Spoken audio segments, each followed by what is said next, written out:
Now here's how you can see calories burned during a workout on the Apple Watch. So if you track your workouts with your watch, a perfect idea by the way, and you're interested in calories only, I would recommend you to set up a goal which is calorie related. Let me show you what I mean. So you can open up the application which you track workouts with. It's this one right here, and you can start whatever workout you are interested in.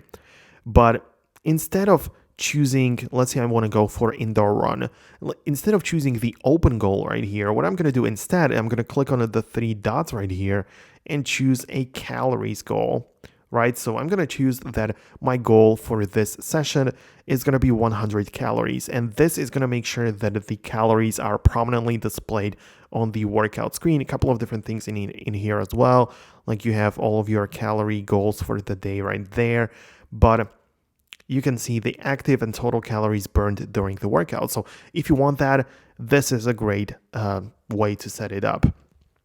Also, this little indicator is like a ring or like a circle, which is going to get filled up as you are getting to your calorie goal, which I believe was 100 calories, which was chosen in here, right? So yeah, it was 100 calories. Obviously, clicking on the pencil icon, you can change it to whatever you want, of course, right? So if you choose it to be like 200, you can hit it done and start the calorie focused workout in here. So right now, again, the outdoor walk in this situation or run or whatever it was is going to track the active calories right here, as well as the ring indicator is going to get filled up as you are getting closer to your calorie goal. So this is something which I would recommend you to do to track burned calories during workout on your Apple Watch. If you like the video, hit the thumbs up, subscribe to this channel, and I'm going to see you later on in the next video.